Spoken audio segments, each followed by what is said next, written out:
আমার বড় বলতে কষ্ট হয়।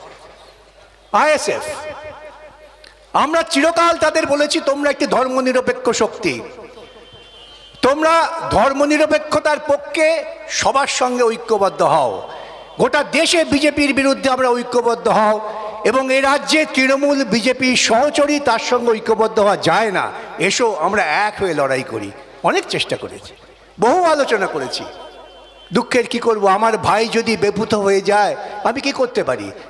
আমি দুঃখ করতে পারি, আমি কষ্ট পেতে পারি, কিন্তু সে ভাইকে তো আমি ফিরিয়ে আনতে পারি না। সেই ভাই বেভূত হয়ে গেছে, আমি জানি সে যে পথে যাচ্ছে সে পথে তার মৃত্যু অবধারিত, কিন্তু আমার কিছু করার নেই।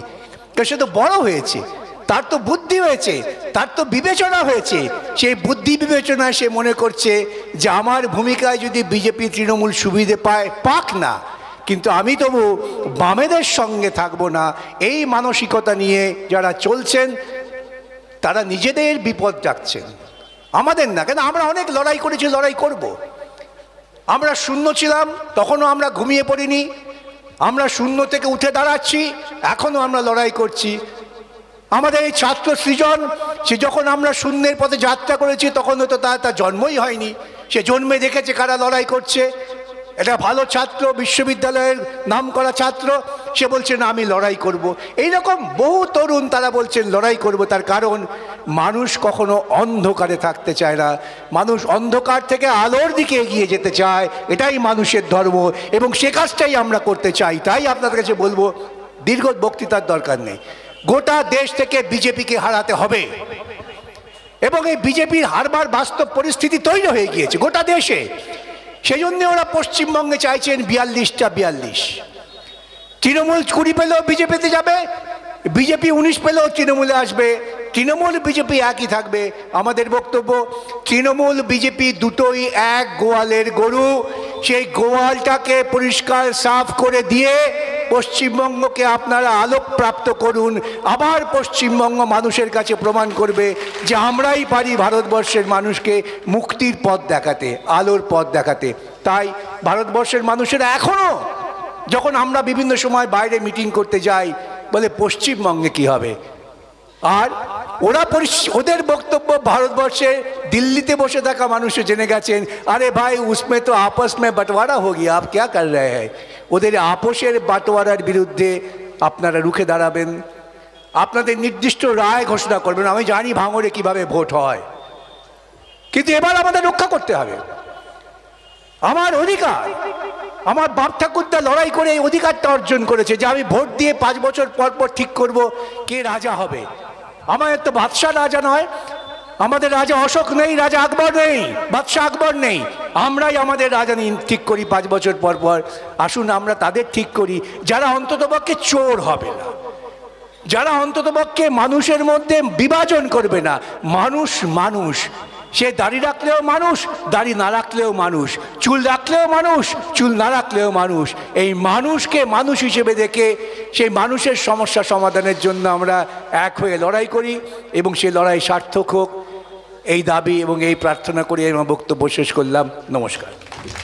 ওরা ওদের মধ্যে ভাগ বাটোয়ারা করে দিয়েছে। কেন জানেন ভাগটা কেন হয়েছে? আমরা বারবার বলছি যে 34 বছরে পশ্চিমবাংলায় দুটো কাজ, যে দুটো কাজ ভারতবর্ষ কেন পৃথিবীব্যাপী সবাই স্বীকার করেছে, প্রশংসা করেছে। একটা হচ্ছে বিনা পয়সায় লেখাপড়া শেখানো। আপনারা ভেবে দেখবেন, যারা একটু বয়স্ক মানুষ, যাদের বয়স 50-এর ওপরে, আপনার ছেলেবেলায় স্কুলে যাওয়ার ক্ষেত্রে আপনার কি সুবিধা ছিল? আপনি স্কুলে যেতে পারতেন না, আপনি আপনার ছেলে মেয়েকে স্কুলে পাঠাতে পারতেন না, তাকে পাঠিয়ে দিতেন হয় মাঠে গিয়ে চাষ কর, কিংবা মোটর গ্যারেজে গিয়ে কাজ কর, কিংবা চায়ের দোকানে কাজ কর। কে পড়াবে? পয়সা কোথায়? বামফ্রন্ট এসে বিনা পয়সায় লেখাপড়া শেখাবার সুযোগ করেছিল। কেন লেখাপড়া? যে লেখাপড়া করলে পরে আপনি জানবেন যে আপনার ব্যথাটা কোথায়, আপনার ব্যথা কেন হয়েছে।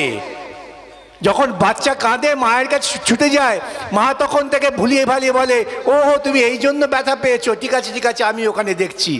এই যে মানুষকে শিক্ষিত করাটা সবচেয়ে বড় কাজ, সেই কাজটা বামফ্রন্ট করেছিল। তাই কলেজ হয়েছে, আপনারা শুনলেন তুষারবাবুর কাছে, আমি সেই বিবরণে যাব না। তো ওরা এসে ঠিক করলো এই লেখাপড়ার সুযোগটাকে বন্ধ করে দিতে হবে। তো কিভাবে বন্ধ করবেন? সরাসরি বললে তো মার খাবেন। বন্ধ করলেন কি করে? এসে এই শিক্ষক নিয়োগ, ভাবতে পারেন আপনারা কেউ মাস্টারমশাই গুরু যার কাছে আমরা তালিম নিই তাকে সকলে ভগবানের পরেই শ্রদ্ধা করেন, সেই শিক্ষকের চাকরি বিক্রি হতে শুরু করলো। বিক্রি হয়, লাভ হলো কি? যে চাকরিটা কিনলো, ঘরের জমি বিক্রি করলো, মায়ের লুকানো গয়না বিক্রি করলো, একটা চাকরি পেল। সে চাকরি পেয়েই ঠিক করলো আমি তো পয়সা দিয়ে কাজ চাকরি পেয়েছি, অতএব আমিও কি করে পয়সা উপার্জন করা যায় সেই চেষ্টা করব। আমি যদি একটা চুরির মধ্য দিয়ে নিয়োগ পাই আমিও চুরি করব, এই স্বাভাবিক প্রবৃত্তি জন্মায়। সে আপনার ছেলে মেয়েকে লেখাপড়া শেখাবে না। আপনার ছেলে মেয়েকে বলবে তোরাও এইসব চুরি ধান্দা কর, দেখছিস না চুরি করে অমুক সে এমএলএ হয়েছে, তার কত সম্পদ হয়েছে, দেখছিস না চুরি করে ভয় দেখিয়ে গুন্ডামি করে পঞ্চায়েত প্রধান হয়েছে, কি সম্পদ হয়েছে। কেন সিপিএমের দিকে যাবি?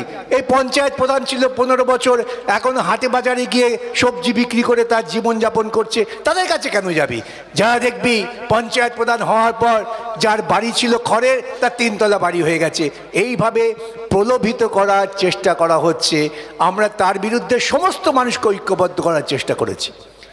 বিগত বিধানসভায়, পঞ্চায়েত নির্বাচন, আমরা বারে বারে বলছি যারা বিজেপির বিরুদ্ধে তারা ঐক্যবদ্ধ হও।